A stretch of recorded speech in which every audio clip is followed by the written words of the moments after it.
Naturalmente, si se los coteja, se reparará en que las negras tintas ofensivas son, sin comparación, mucho más penetrantes que esta orla estética, pero de cualquier manera narraré el episodio por la influencia que ejerció al actuar inconscientemente con su paradoja en el campo propicio de mi ánimo, agregándole otros elementos significativos sobre la futura creación del sacro bosque de los monstruos. Se trata de una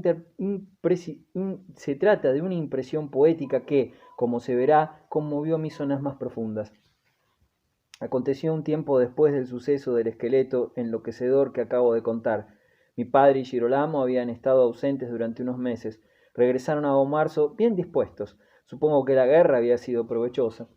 Tengo para mí que entonces trajeron al castillo como parte de su heterogéneo botín el cuadro de Tiziano inspirado por un paisaje de Cátulo que, según aseveraba Girolamo con desplantes de experto, había sido pintado más con los dedos que con los pinceles, pues Tiziano había modelado las figuras mitológicas a semejanza de Dios, que formó el cuerpo humano estrujando con las divinas manos el limo.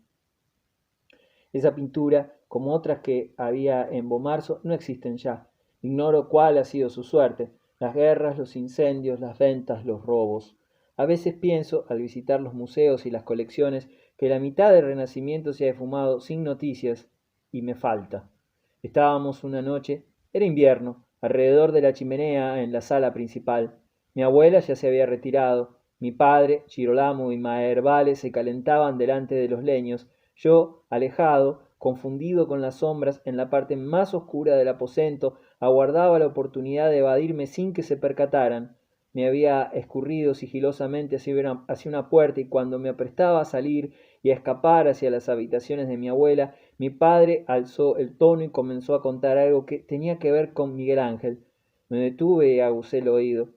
Era el relato del traslado de la estatua de David a través de las calles de Florencia.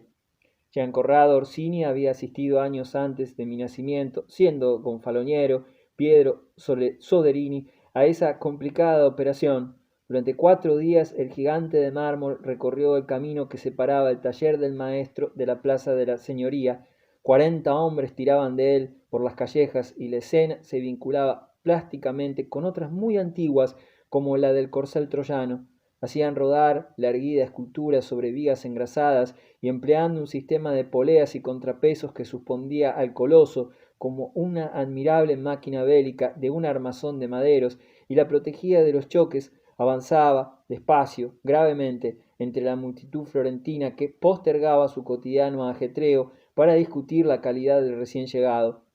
Todos opinaban, porque en Florencia el arte era un tema de debate popular, como los precios del mercado y la política de la comuna. Avanzaba David y su frente aventajaba a menudo el nivel de los techos. De noche encendían fogatas a sus pies y los adversarios del artista, envidiosos, emboscados, le arrojaban piedras. La envidia y la imbecilidad de cierto tipo de hombres es eterna y se reproduce a lo largo de los siglos con virulencia intacta. En 1504 apedrearon al David de Miguel Ángel. En 1910 la municipalidad de Florencia juzgó apropiado vestirlo con una hoja de viña, lo que armó un gran revuelo. Los esfuerzos de los braquetoni desafían a los siglos. Y a la madrugada la estatua tornaba a avanzar solemnemente. David no era un pequeño pastor, era un gigante. Al vencer a Goliat había crecido y se había transformado en él, ante el estupor de los filisteos. En eso consistía el premio de su audacia. Un rey es un gigante, y mientras los 40 hombres voceaban a compás tirando de las cuerdas como si guisaran un inmenso velamen,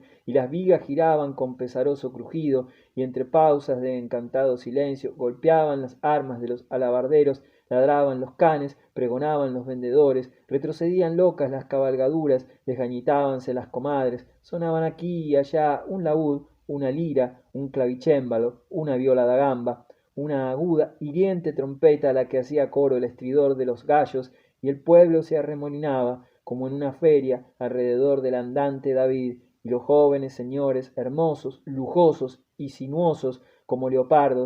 los leopardos imperiales, fúlgidos de joyas, se ponían en las ventanas con las doradas meretrices para acariciar al triunfador del mármol blanquísimo que pasaba entre el rechinar de los maderos, inmutables los anchos ojos que surgían a la altura de las terrazas y de las cornisas. y el silencio volvía a renacer con majestad sinfónica. Era como si la augusta belleza, más fuerte que las mezquindades que dividen a los hombres en exiguos bandos avarientos y ambiciosos, entrara definitivamente en la ciudad del Arno, quietas las manos y palpitantes los músculos en la caja rítmica del cuerpo para asentar allí su permanente monarquía.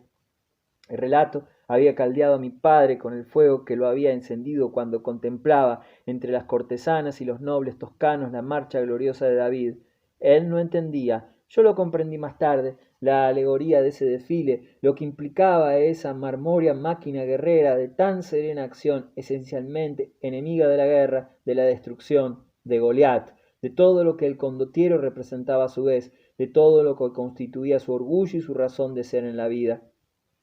Pero, como hombre de su tiempo y de su casta, valoraba la belleza creada por un artista y se complacía mostrando así que podía ser tan refinado como un Visconti, un Sforza, un Gonzaga, un Medici, un Este o un Montefeltro, en la reminiscencia resplandeciente. De acuerdo con su costumbre, se había puesto a caminar mientras hablaba a lo largo del aposento y yo, fue la única oportunidad, no sentí miedo de su cercanía. Probablemente mi padre percibió en la atmósfera esa efímera aproximación espiritual, porque se detuvo delante de mí y como distraído, como si no se percatara de lo que hacía, pues entre él y yo se interponía el recuerdo del David de Miguel Ángel, me rozó la cara con un dedo. Luego tornó a sus zancadas militares. Su monólogo se extendió sobre los proyectos colosales de Buonarroti. No sé si fue él quien entonces me los reveló. No quiero embarullar la cronología, o si me enteré después de algunas de las ideas monumentales que tanto me sedujeron, pero la verdad es que para mí son inseparables de aquella noche en Bomarzo y de la forma invicta de David recorriendo con su cortejo el triunfo de las calles florentinas. Los planes fabulosos de Miguel Ángel, por ejemplo, el que lo inquietó cuando trabajaba para seleccionar los bloques de piedra destinados a la magnificencia fúnebre de Julio II, y que consistía en convertir la montaña entera de Carrara en una estatua ciclopia, o el de alzar, junto a la iglesia de San Lorenzo, en Florencia, un campanario que sería también una escultura imponente, con las campanas suspendidas en el interior de la cabeza y un palomar en el hueco del tronco, de modo que cuando se echaran a vuelo los bronces por la abierta boca de la figura, se escaparían sus sonidos metálicos y el aleteo palpitante de las palomas, sueños, delirios, que hacen pensar en el macedonio Dinócrates, que para halagar a Alejandro hubiera querido transformar el monte Athos en una estatua descomunal, que sostendría holgadamente una ciudad sobre la palma izquierda y tendría en la derecha una copa exorbitante, desde la cual se volcarían las aguas de los ríos que fluyen en esa montaña. Y también hace pensar en el Apenino de Juan Boloña, el coloso del Pratolino, y también en mi bosque de los monstruos, en Bomarzo, el sacro bosque que yo inventé. Aquellas utopías me hechizaron entonces y después, pero su deslumbramiento alucinante no obró enseguida, y la noche en que hablaba mi padre, iluminado por las llamas de la segundo plano, como un fondo de titánicas construcciones que esclavizaban y transfiguraban a la naturaleza, un fondo en cuya confusión se destacaba el perfil de mi padre, quien se detenía, me rozaba la mejilla con un dedo y se apartaba, como un San Jorge alanceador de endríagos, hacia la región donde se empinaban las criaturas infinitas, atlantes que hundían los rostros de piedra en las nubes, dejándome, más importante que esos desvaríos, frenesí de los genios, la sensación fugaz del índice que un segundo, al descuido, con una fácil espontaneidad afectuosa, se había posado sobre la cara del hijo jorobado del duque. Ese fue el único momento auténticamente venturoso que le debí a mi padre, el único en el curso del cual vibramos al unísono. David nos convocó un instante bajo su sombra, lo demás ha sido llanto escondido, bochorno, agravio, desdén y odio. Un alternativo tratarme como si yo no existiera, ignorándome, y como si fuera un irracional que lo impacientaba, castigándome, y sobre todo un sordo, reiterado, inexorable hacerme sentir que estaba de más, que no pertenecía ni jamás podría pertenecer al grupo armonioso que formaba él y sus otros dos hijos. Su actitud contribuyó seguramente casi tanto como mi deformidad a forjar mi desdicha. De no haber sido tal la postura de mi padre y de haber contado yo con su alianza y comprensión, como conté con las de mi abuela, creo que el panorama entero de mi vida hubiera presentado facetas muy distintas. Yo no hubiera sido nunca efectivamente feliz, porque la felicidad es algo que me había sido negado desde la cuna, pero hubiera gozado de cierto sosiego parecido a la felicidad. Quise apresarlo desesperadamente, porque sabía que no era duradero,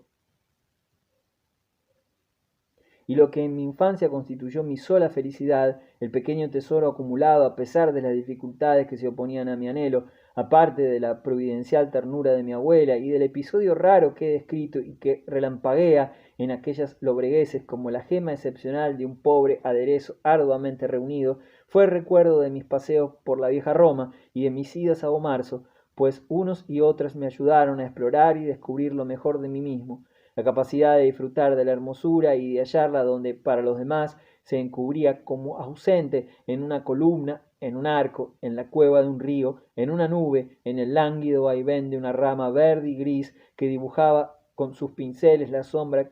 caligrafías orientales. A Messer Pandolfo, a cuyas clases mis hermanos otorgaban escasa atención y cuya palmeta fue rota por Girolamo, se le ocurrió que quizás podría ganar nuestro interés si nos daba sus lecciones andando. Era un curioso peripatético ecuestre. Con él partíamos a caballo de mañana a recorrer la ciudad de Roma, y en sus lugares ilustres, haciéndonos sentar al amparo de alguna ruina, discursiaba sobre las glorias del imperio y la república que se habían desarrollado en esos mismos decadentes proseños. Girolamo y Marvale casi no lo escuchaban. Al futuro duque solo lo atraía lo que se vinculaba con nuestra familia,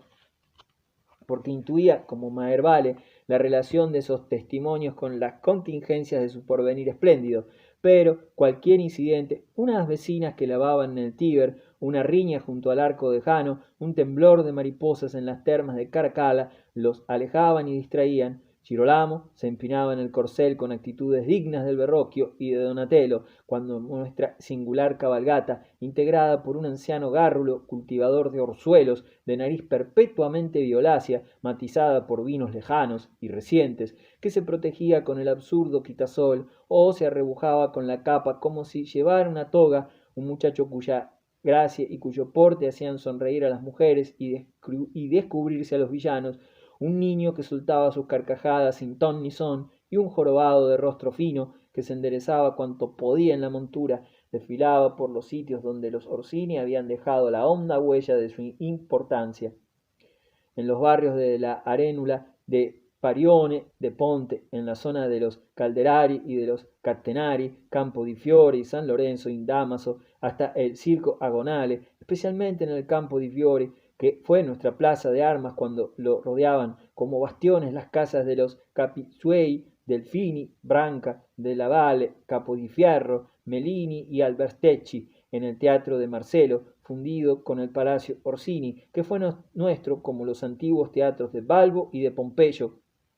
y frente a Sant'Angelo, donde fortificamos a Monte Giordano, y así en los apostaderos en los cuales nuestras mesnadas vigilaban el Tíber y a Porta Portese, y en toda la parte que se extiende desde el mausoleo de Adriano hasta la puerta de San Sebastián. Girolamo hacía caracolear su caballo, porque sentía en la antigua sangre el brusco latigazo del orgullo, y yo también, ay de mí, yo también, mientras Messer Pandolfo nos refería que Brancaleone de Liandalo, un podestá de carrera a quien los romanos habían hecho venir de Bolonia, mandó abatir las torres de los varones, las de los Orsini, los Colonna, los Anibaldi, de los Crescenzi, de los Anguilara, los Sabelli, los Conti, gente que puebla el árbol de mi estirpe, hubiera querido matar con mis admirables manos al podestá extranjero del siglo XIII. Alguna vez, en el Coliseo, entrecerrando los párpados, soñé con estas torres perdidas, las que hubo en el propio circo al pie del Capitolio y, siguiendo el río, al pie del Quirinal, y soñé que toda Roma era nuestra y que los castillos con los cuales se sustituyeron las destruidas atalayas cuando los príncipes amurallamos las colinas como predios propios, nosotros en el monte Giordano, los Colonna en el monte Sitorio y en el mausoleo de Augusto los Crescenzi, en Monte Cenci, los Sabelli, después de los Pierini en Monte Sabelo, de donde los arrojamos, eran nuestros, solos nuestros.